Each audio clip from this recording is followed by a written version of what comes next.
भारत जय संविधान। मी प्रवीण कुमार काकडे व आपण बघत आहात लोकप्रश्न न्यूज महाराष्ट्र राज्याच्या माध्यमातून। सध्या सोशल मीडियावर एका ताईचा भाजपच्या विरोधात व्हायरल होत असलेला व्हिडिओ। ताईच्या म्हणण्यानुसार लोकांच्या हितासाठी आवाज करत अब की बार मोदी सरकार अशा घोषणा देत 2014 हे भाजप सरकार सत्तेत आलं। परंतु या 9 वर्षाच्या काळात महागाई कमी न होता ही महागाई आकाशाला भिडल्यामुळं आज देशातील 74% लोक हे पूरक व पोषक आहार घेऊ शकत नाही। बघत राहतो मी या ताईचं या व्हिडिओच्या माध्यमातून त्यांनी जनतेला काय संदेश दिला तो। नमस्कार। महागाई कमी करण्यात मोदी सरकार पास की फेल हे जाणून घेऊया आजच्या आपल्या व्हिडिओमध्ये। बहुत हुई जनता पर पेट्रोल डीजल की मार, अब की बार मोदी सरकार। बहुत हुई महंगाई की मार, अब की बार मोदी सरकार। या घोषणा आठवतात? 2014 साली मोदी सरकार अशा जोरदार घोषणा करत सत्तेत आलं। मात्र सत्तेत येऊन 9 वर्ष उलटली पण महागाई कमी होण्याऐवजी आकाशाला भिडली। पेट्रोलच्या दराने केव्हाच 100 पार केली। सिलेंडरच्या भावाचा भडका उडालाय। तसंच गहू, तांदूळ, साखर, तेल, गॅस यासारख्या जीवनावश्यक वस्तूंच्या किमती वाढल्यानं सर्वसामान्यांना महागाईचा मोठा फटका बसलाय। यात नोटबंदी व लॉकडाऊनने आगीत तेल ओतण्याचं काम केलं। त्यामुळे करोडो लोकांचे रोजगार गेले। शिवाय सर्वसामान्यांची कमाई कमी झाली आहे। याचंच एक उदाहरण म्हणजे गेल्या 5 वर्षात घरी जेवण बनवण्याचा खर्च 65% वाढलाय, पण आपले पगार मात्र फक्त 28 ते 37% वाढले। हेच कारण आहे की आज आपल्या देशाची अशी परिस्थिती आहे की 74% लोकांना पोषक आहार परवडत नाही। जेवणातून कधी टमाटा गायब असतो तर कधी कांदा, कधी डाळ पातळ असते तर कधी तेल कमी असतं। ह्या स्थितीला जबाबदार कोण आणि कसं ते पाहण्यासाठी सुरुवात करूया जीएसटी पासून। महागाईचं पहिलं कारण म्हणजे जीएसटी। मोदी सरकार हे अन्न पदार्थांवर कर लावणारं आजवरचं पहिलं सरकार आहे। त्यांनी गहू, तांदूळ, धान्य, दही, मध, पनीर अशा खाद्यपदार्थांवरही हा कर लावलाय। लेकरांच्या शैक्षणिक साहित्यावर तसंच स्वयंपाकात लागणाऱ्या सुरीपासून ते LED दिव्यापर्यंत रोजच्या वापरातल्या कित्येक वस्तूंवर जीएसटी आकारला गेला। मोदी सरकारची आतापर्यंत जीएसटीतून एकूण कमाई 31 लाख कोटी इतकी आहे। महागाईचं दुसरं कारण म्हणजे घरगुती गॅसच्या वाढलेल्या किमती। 2020-21च्या बजेटमध्ये सिलेंडरवरचं अनुदान 38,500 कोटी रुपये इतकं होतं, जे 2023 मध्ये फक्त 2,257 कोटी इतकं केलं गेलं। त्यामुळे नोव्हेंबर 2020 पासून सिलेंडरवरचं अनुदानही कमी झालंय आणि म्हणूनच गॅसच्या टाकीची किंमत दुप्पट झाली आहे। 410 रुपयांवरनं 906 रुपये झाले। महागाईचं तिसरं कारण म्हणजे पेट्रोल डिझेलची दरवाढ।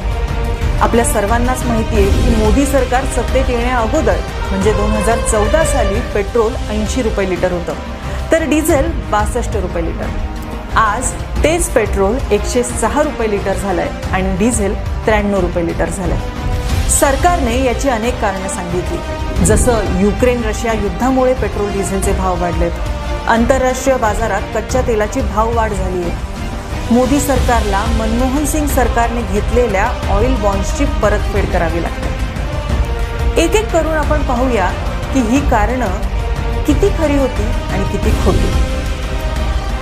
महागाईचं सर्वात पहिलं कारण म्हणजे युक्रेन व रशियाचं युद्ध।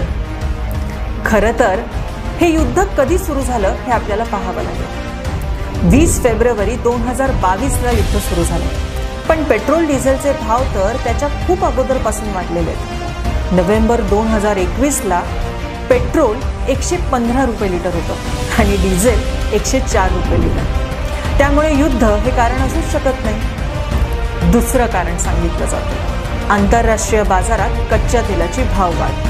2014च्या तुलनेत आज आंतरराष्ट्रीय बाजारातील कच्च्या तेलाचे भाव बरेच कमी आहेत। हे आकड्यांवरून आपण पाहू शकतो। त्यामुळे हे साफ खोटं आहे की आंतरराष्ट्रीय बाजारात कच्च्या तेलाची भाववाढ झाली. आता येऊया तिसऱ्या कारणाकडे. मोदी सरकारला मनमोहन सिंग सरकारने घेतलेल्या ऑइल बॉन्ड्सची परतफेड करावी लागणार. खरं तर गेल्या 9 वर्षात मोदी सरकारने ऑइल बॉन्ड्ससाठी 1,00,000 कोटी रुपये भरलेत. पण दुसरीकडे पेट्रोल डिझेलवरच्या उत्पादन करातून मोदी सरकारचं उत्पन्न हे 21,00,000 कोटी म्हणजे 20 पट इतकं जास्त आहे. याचा सरळ अर्थ आहे की ऑइल बॉन्ड्सचं कारण हे केवळ जनतेची दिशाभूल आहे. जर आपल्याला सांगितलेली ही सर्व कारणं फसवी असतील तर मग इंधन दरवाढीचं खरं कारण काय आहे असा प्रश्न आपल्याला नक्कीच पडला असेल. तर इंधन दरवाढीचं खरं कारण आहे पेट्रोल डिझेलवर आकारलेल्या करांमध्ये केलेली वाढ. 2014च्या तुलनेत पेट्रोलवरचा कर दुप्पट तर डिझेलवरचा कर हा 4.5 पट इतका जास्त झाला. गेल्या 9 वर्षात मोदी सरकारला पेट्रोल डिझेलवरील उत्पादन करातून मिळालेला महसूल यात जर तेलावरील इतर कर आणि तेल कंपन्यांकडनं मिळालेलं प्रॉफिट जोडलं तर सरकारची कमाई 31.5 कोटी झाली आहे. याचाच अर्थ पेट्रोल डिझेल दरवाढीला स्वतः मोदी सरकारने वाढवलेला करच जबाबदार आहे. आपल्याला हे तर लक्षात आलं की महागाई कमी करण्यात मोदी सरकार सपशेल फेल ठरलंय. उलट महागाई वाढवण्यासाठी दुसरं तिसरं कोणीही जबाबदार नसून मोदी सरकारची धोरणच जबाबदार आहेत. पण GST, स्वयंपाकाच्या गॅसचे दर, पेट्रोल डिझेलचे दर सरकारने का वाढवले असतील बरं, हे समजून घेऊया. केंद्र सरकार देशाची सर्व संपत्ती आपल्या खास मित्र असलेल्या मूठभर उद्योगपत्यांना देत आहे. गेल्या काही वर्षात केंद्र सरकारने मूठभर बड्या उद्योगपत्यांवरील कंपनी कर 30% 22% केला, ज्यामुळे देशाचं दरवर्षी 1,50,000 कोटीचं नुकसान झालंय. गेल्या 9 वर्षात 50,00,000 कोटींची कर माफी आणि 30,00,000 कोटींची कर्जमाफी या उद्योगपत्यांना दिली गेली. शिवाय देशाची नैसर्गिक संसाधनं आणि सरकारी मालकीचे उद्योग कवडीमोल किमतीत मूठभर मोठ्या कंपन्यांना विकल्यामुळे सरकारचा महसूल हा अधिक कमी झालाय.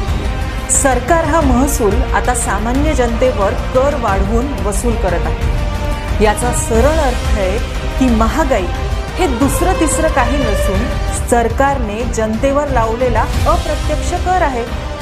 नागेश्वराला नागवून सोमेश्वराला वाद लावण्याचं काम सरकार करतंय. म्हणजेच एकाचं लुटायचं आणि दुसऱ्याला दान करायचं. एवढी खैरात वाटल्यामुळेच खास मित्र आज जगातल्या सर्वात श्रीमंत लोकांपैकी एक झालेत. अशाच 1% श्रीमंतांकडे देशाची अर्धी संपत्ती एकवटली आहे. आर्थिक विषमता मोठ्या प्रमाणावर वाढत आहे. या परिस्थितीपासून जनतेचं लक्ष भरकटवण्यासाठी इंग्रजांच्या फोडा आणि राज्य कराचा डावपेच वापरत आहे आणि जनतेमध्ये जाती धर्माच्या नावावर द्वेष पसरवला जात आहे. विरोधी आवाज दडपून लोकशाही व्यवस्था धोक्यात आणली जाते. जर आपल्याला ही जनतेची लूट थांबवायची असेल आणि परत एकदा खऱ्या अर्थाने जनतेचे अच्छे दिन आणायचे असतील तर या जनता विरोधी सरकारला घरचा रस्ता दाखवल्याशिवाय पर्याय नाही.